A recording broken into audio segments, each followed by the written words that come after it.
भाई प्यारे बच्चों, आपका स्वागत है इस सत्र की नई शुरुआत के लिए।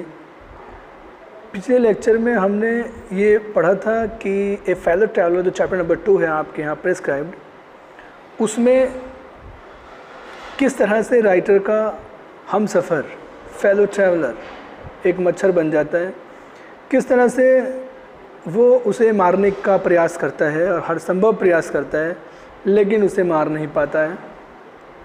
बाद में वो किस तरह से दोनों एक दूसरे के दोस्त बन जाते हैं या एक दूसरे के दोस्त बनने का प्रयास करते हैं, या किस तरह से राइटर एजी गार्डिनर कोशिश करता है कि वो अपने उस फेलो ट्रैवलर के साथ एक फ्रेंडशिप की एक फीलिंग डेवलप करे। आज हम वर्ड फॉर वर्ड यानी टेक्स्ट को ध्यान में रखते हुए, टेक्स्ट पढ़ते हुए इस चैप्टर को बहुत ही माइन्यूटली समझेंगे। प्रोज के इस चैप्टर में से आपको एक्सप्लेनेशन 12वीं के एग्ज़ाम में इंशाल्लाह एक्सप्लेनेशन आएगी और इस एक्सप्लेनेशन को आपको बहुत ध्यान से सुनना है। मैं किस तरह से आपको समझाऊंगा, ये सारी चीज़ें आपको समझनी है। एक एक चीज़ ध्यान में रखेंगे, बार बार इस वीडियो को देखना, जिससे कि एक एक एक्सप्लेनेशन, जो मुश्किल एक्सप्लेनेशंस हैं इसमें, आप वो देखें, समझें और एग्ज़ाम में उसको करें। तो चलिए शुरू करते हैं।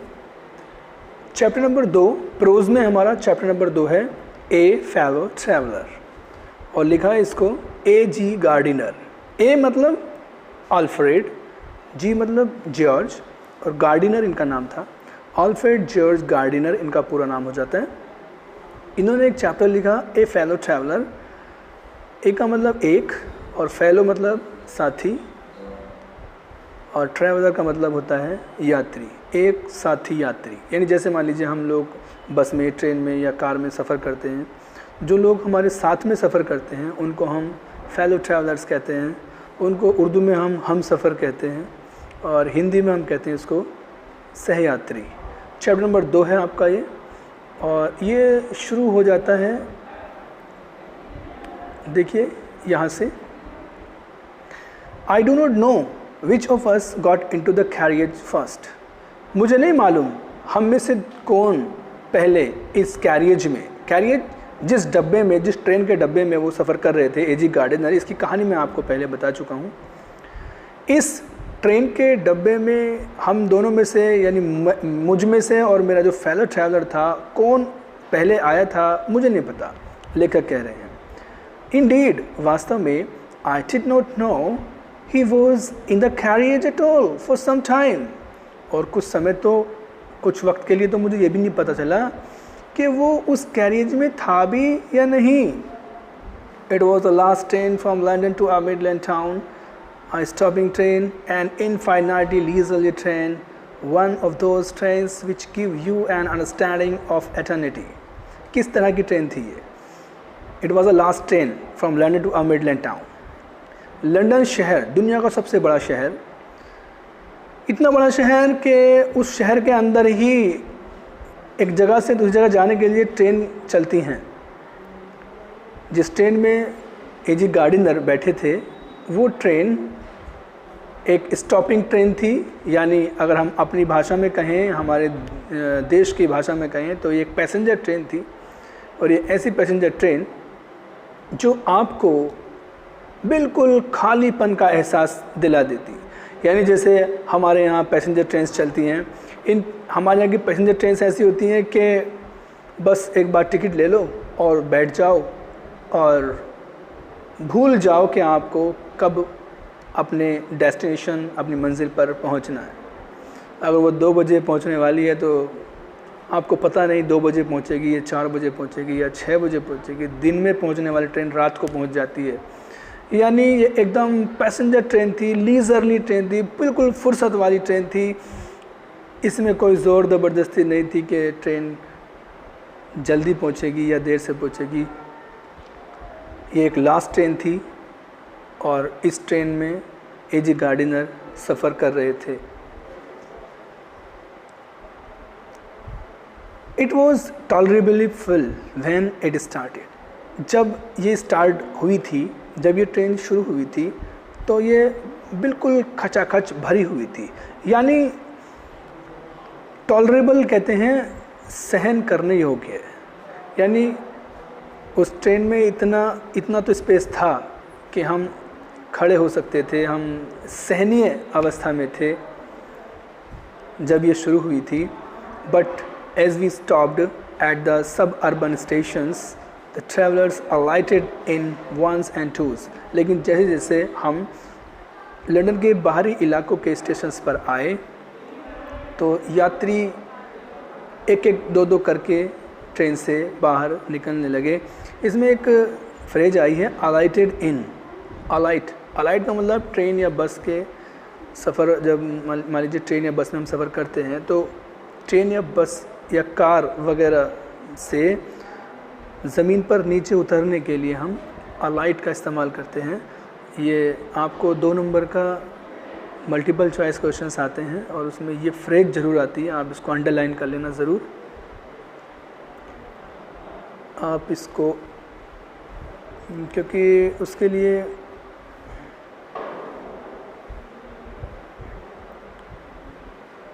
अलाइटेड, ये जो चीज़ है अलाइटेड इन, मैं ये थोड़ा सा कट गया है, आई एम सॉरी, इसका साइज में थोड़ा सा कम कर लेता हूँ।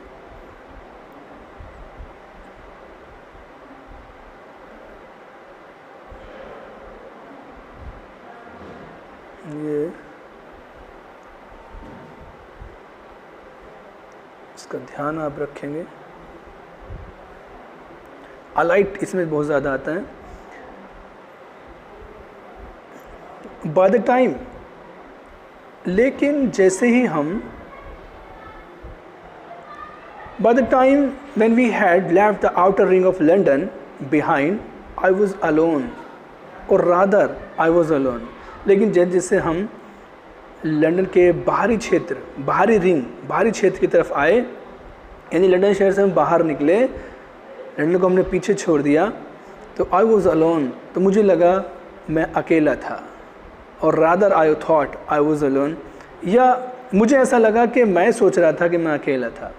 यानी जैसे मैंने लंदन शहर को छोड़ा, जब लंदन में चली थी ये ट्रेन तो पूरी खचाखच भरी हुई थी, बट जैसे ही लंदन शहर को हम छोड़ के बाहर निकले तो पैसेंजर्स एक एक दो दो करके ट्रेन से बाहर निकल गए और लास्ट में जैसे ही ट्रेन लंदन शहर के बाहर की तरफ गई तो मुझे ऐसा लग रहा था कि मैं अकेला था, लेकिन मैं अकेला नहीं था। नेक्स्ट पैराग्राफ में राइटर हमें ये बताते हैं कि जब इंसान ट्रेन के डब्बे में अकेला सफ़र करता है तो उसे आज़ादी होती है बहुत सारे काम करने के लिए। इस सेंस में वो एक और बात कहना चाहते हैं कि जब आप अकेले होते हैं, व्हेन यू आर फ्री, तो you are free to do whatever you like. आप फ्री होते हैं, आज़ाद होते हैं, आप जो चाहें आप कर सकते हैं। लेखक जब इस ट्रेन के डब्बे में सफ़र कर रहा था तो ही वॉज लेफ्ट अलोन, वो बिल्कुल अकेला था। और अकेलेपन का क्या एहसास होता है, क्या सुखांत अनुभूति होती है अकेलेपन की, कितना मज़ा आता है अगर हम अकेले होते हैं। तो लेखक बताने का प्रयास कर रहे हैं, देखिए क्या क्या एक इंसान कर सकता है when he was travelling alone in train और बस एट्सेट्रा। तो देखिए क्या है, ये बहुत इंपॉर्टेंट है, आता है। There is a pleasant sense of freedom about being alone in a carriage that is jolting noisily through the night। एक रात में सफ़र करने में जो एक पैसेंजर ट्रेन रुक रुक कर चल रही थी, वो ट्रेन कुछ झटके लेकर के चल रही थी। ऐसे वक्त में ट्रेन के डब्बे में अकेले सफ़र करने का एक अलग आज़ादी का एक अलग आनंद है, एक अलग मज़ा है। क्या मज़ा है देखिए, लेखक कहते हैं it was liberty and unrestraint in a very agreeable form.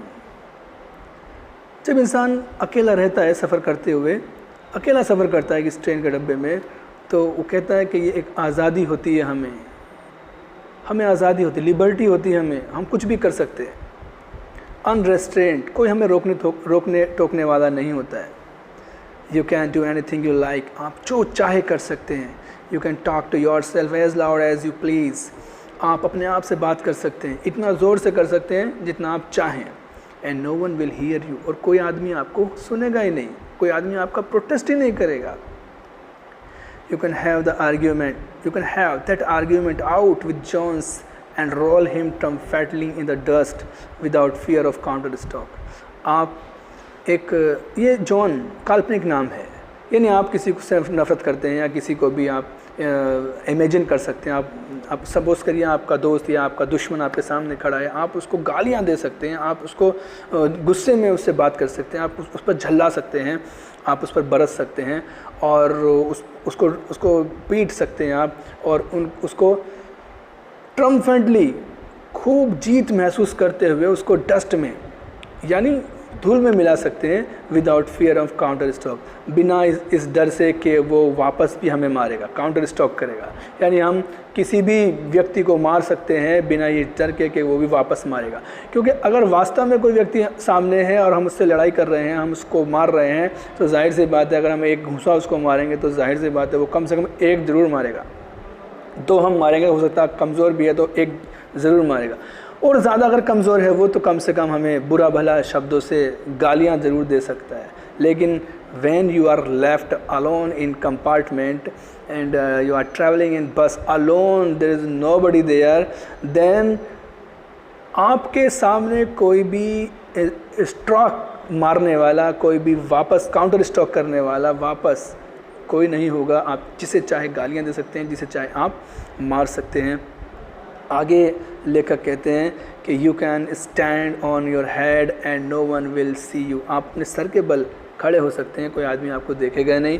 You can sing, आप गाना गा सकते हैं, और डांस एट 2 स्टेप्स और प्रैक्टिस ऑफ गोल्फ स्टॉक और play marbles on the floor, आप डांस कर सकते हैं, आप डांस कर सकते हैं, डांस के जो स्टेप्स होते हैं आप वो कर सकते हैं, आप कंचे खेल सकते हैं फर्श पर बिना किसी प्रोटेस्ट के, विदाउट एनी लेट और हिंड्रेंस। लेट का मतलब होता है अटकल, बिना किसी रुकावट। हिंड्रेंस का मतलब भी रुकावट होता है, यानी आप गाना गा सकते हैं, आप कंचे खेल सकते हैं, आप किसी को बुरा भला कह सकते हैं, आप फर्श पर कंचे खेल सकते हैं बिना किसी हिंड्रेंस के। हिंड्रेंस मतलब अटकल या रुकावट के, क्योंकि कोई है नहीं वहाँ पर आपको रोकने वाला। You can open the window और shut it without provoking a protest, आप किसी भी विंडो को शट कर सकते हैं, उसको ओपन कर सकते हैं बिना किसी के प्रोटेस्ट को प्रोवोक करें। यानी मान लीजिए अगर भीड़ में बैठे हैं आप और आपको ठंड लग रही है, आप चाह रहे हैं विंडो को बंद करना, लेकिन जो दूसरा पैसेंजर को पैसेंजर्स आपका वो ये कह रहा है कि नहीं आप उसे खुला रहने दीजिए, तो ये फालतू का झगड़ा हो जाएगा। एक पैसेंजर कह रहा है कि हमें हवा आने दो, एक कह रहा हम हवा मत आने दो, हम इसको बंद करना चाहते हैं। लेकिन अगर आप ट्रेन के डब्बे में अकेले हैं तो आप जिस विंडो को ओपन करें, आप जिस विंडो को शट करें, there is no person there to protest you, कोई भी व्यक्ति वहाँ पे नहीं रहता है कि आपको वो प्रोटेस्ट करे। You can open both Windows और शट बोथ, आप दोनों विंडो को चाहे ओपन रखें चाहे आप दोनों को बंद कर दें। Indeed you can go on opening them and shutting them as a sort of festival of freedom. वास्तव में आप चाहे बंद करें उन्हें, चाहे अपने उनको खोलें, आप ये समझें कि हम आज़ादी का एक पर्व मना रहे हैं, आज़ादी का एक जश्न मना रहे हैं कि हम चाहे बंद करें, हम चाहे खोलें, मेरी मर्जी। नेक्स्ट देखिए, लेखक कह रहे हैं you can have any corner you choose and try all of them in turn. आप किसी भी कॉर्नर को, आप ट्रेन के डिब्बे में किसी भी कॉर्नर में जाके आप बैठ सकते हैं, क्योंकि वहाँ कोई है ही नहीं कॉर्नर में। ज़्यादातर कॉर्नर वाली सीट अच्छी लगती है, हमारी विंडो सीट बहुत अच्छी लगती है हमें। अब हम ट्रेन में अकेले बैठे हैं, हम जिस विंडो सीट पे जाके बैठें, कोई हमें देखने वाला, कोई हमें टोकने वाला नहीं है। You can lie at full length on the cushions and enjoy the luxury of breaking the regulations and possibly the heart of Dora herself. Only Dora will not know that her heart is not broken, sorry. You have escaped even Dora.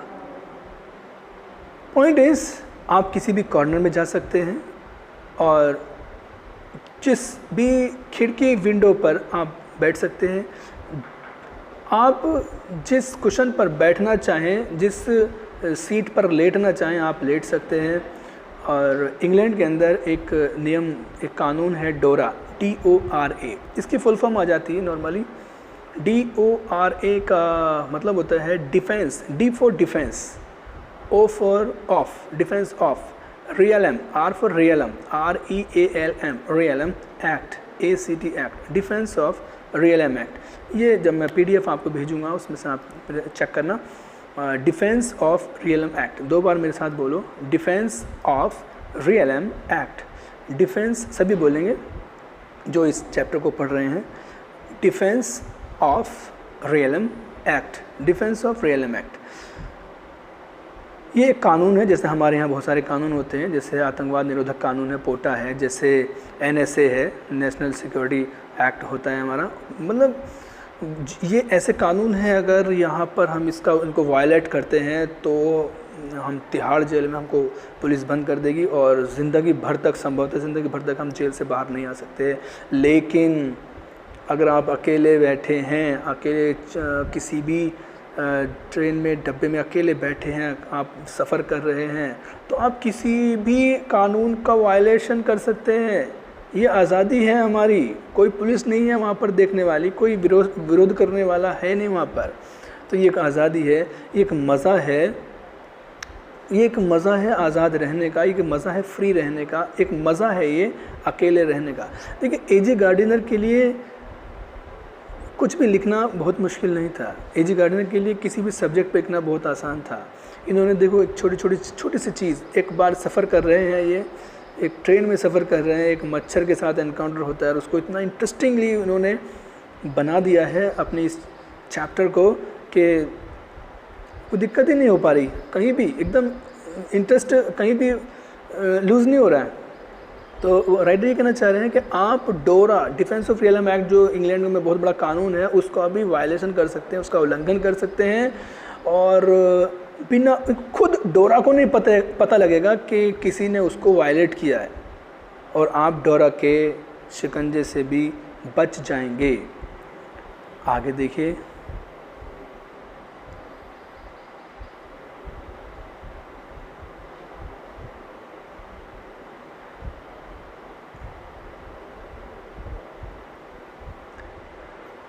Next paragraph है, बहुत अच्छा चल रहा है। यहाँ से एक short question बनेगा, किस तरह का वो, मतलब who was the fellow traveller of the writer A.J. Gardiner. A.J. Gardiner का शययात्री कौन था? तो यहाँ पर ये क्वेश्चन बनेगा, किस टाइप का था वो, ये भी क्वेश्चन बनेगा। और क्या क्या किया लेखक ने उस दिन कंपार्टमेंट के अंदर, ये भी क्वेश्चन बनेगा। देखिए पढ़ते हैं हम उसको। ऑन दिस नाइट, इस रात, आई did not do any of this things, मैंने अभी ऊपर सारी बातें बताई हैं, जो काम मैंने अभी सारे ऊपर बताए हैं, ऐसा कोई काम मैंने उस दिन नहीं किया। They did not happen to occur to me, अरे वो तो मेरे दिमाग में भी नहीं आए, ऐसा करना मेरे दिमाग में भी नहीं आया। व्हाट आई डिड, मैंने क्या किया, वॉज मच मोर ऑर्डिनरी, वो कुछ ज़्यादा आसान था, ज़्यादा साधारण सी चीज़ थी जो मैंने किया। क्या किया? When the last of my fellow passengers had gone, I put down my paper, stretched my arms and my legs, stood up and looked out of the window on the calm summer night through which I was journeying, noting the pale reminiscences of day that still lingered in the northern sky, crossed the carriage and looked out of the other window, lit a cigarette, sat down and began to read again. It was then I became aware of my fellow traveler.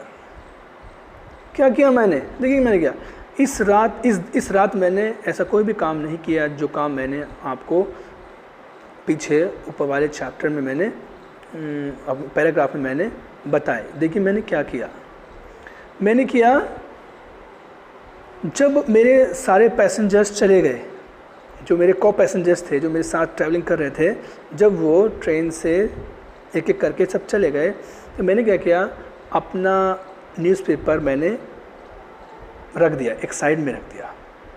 उसके बाद मैंने क्या किया, side में रख करके मैं इस तरह से खड़ा हुआ, मैं इस तरह से खड़ा हुआ और अपने हाथों को ऐसे मैंने स्ट्रेच किया, ऐसे करते हैं। पूरे कंपार्टमेंट में मैंने चक्कर लगाया, खिड़कियों के सहारे मैंने बाहर देखा। वो जो धुंधली पीले से कलर जो मैं देख रहा था, वो जो कलर जो मैं देख रहा था, कौन सा कलर? आसमान में, चूँकि सूरज अभी छिपा है, आसमान में एक लाली सी मुझे दिखाई दे रही थी और उस लाली को मैं देख रहा था। सोच रहा था अपने पूरे दिन में मैंने क्या क्या काम किए, क्या क्या किस किस से मिला, वो रिकलेक्शंस, वो संस्मृति, जो वो रिमिनिसेंसेस मेरे जहन में आ रहे थे, मैं उनके बारे में सोचता रहा। और फिर मैं वापस आया, अपना पेपर मैंने उठाया और मैं वापस अपनी सीट पर आकर के बैठ गया। और ये वो वक्त था, ये वो क्षण था, ये वो पल था जो मुझे एहसास हुआ कि मेरे साथ भी एक मेरा सहयात्री, मेरा एक हम सफ़र मेरे साथ सफ़र कर रहा था। इस वक्त मुझे एहसास हुआ कि I was not alone in that compartment, but one more passenger was also travelling with me and that passenger was none other than a mosquito. Question बनेगा, देखिए आगे पढ़ेंगे हम, क्या था वो। मैं जब आया, मैंने अपनी सिगरेट निकाली और मैंने जब एक कश सिगरेट का मैंने लिया तो मुझे एहसास हुआ, देखिए कैसे पता लगा, देखिए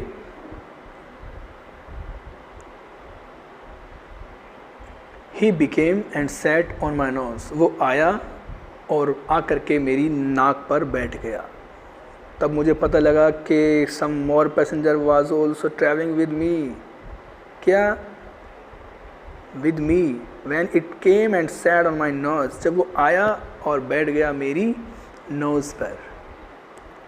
देखिए वो नोज़ पे बैठा मेरी। क्या है वो, देखिए स्टाइल, देखिए लेखक ने सिंपल उसको मॉस्किटो नहीं कहा, बल्कि देखिए लेखक कितने खूबसूरत अंदाज में बता रहा है कि मेरा पैसेंजर कैसा था। देखिए, he was one of those wingy, nippy, intrepid insects that we call vaguely mosquitoes. वो पैसेंजर मेरा उन पंखों वाले निप्पी, नुकीली चोंच, नुकीली नोक मतलब पिन, निप जो होती है ना, निप जैसे पेन की निप होती है, चुभोने वाला, क्योंकि मॉस्किटो का जो खून चूसता है आगे से, वो उसका नोजल होता है ना, वो उस नोजल को कहता है कि नोक वाला, नुकीला और पंख वाला और नुकीला, छटपटाने वाला एक ऐसा पतंगा था जिसको हम वेगली, स्पष्ट रूप से हम उसको मॉस्किटो कहते हैं। आई फ्लिक्ड हिम ऑफ, मैंने उसको उड़ा दिया, इस तरह से मैंने उसको उड़ा दिया। And he made a tour of the compartment, investigated it's 3 dimensions, visited each window, fluttering around the light, decided that there was nothing so interesting as that large animal in the corner, came and had a look on my neck. क्या हुआ, मैंने जब उसको उड़ा दिया, उसने क्या किया, वो पूरे कंपार्टमेंट में घूमा, तीनों डायमेंशंस को देखी, उस कमरे की लंबाई, चौड़ाई, ऊंचाई सब नाप करके वो आया, हर कॉर्नर उसने देखा, लाइटों के पास गया, वहाँ छटपटाया, उसको लगा कि पूरे कंपार्टमेंट में उससे बेहतर जगह नहीं लग रही उसको बैठने की। वो बेहतर जगह जो एक कोने में बैठा हुआ ये बड़ा भारी भरकम सा इंसान बैठा हुआ है, क्यों ना मैं जाऊं और उसके ऊपर बैठूं। यानी वो आया, पूरे कंपार्टमेंट का राउंड लगा करके और आ करके मेरी नेक पर, मेरी गर्दन पर आ करके बैठ गया। उसके बाद मैंने क्या, I flagged him.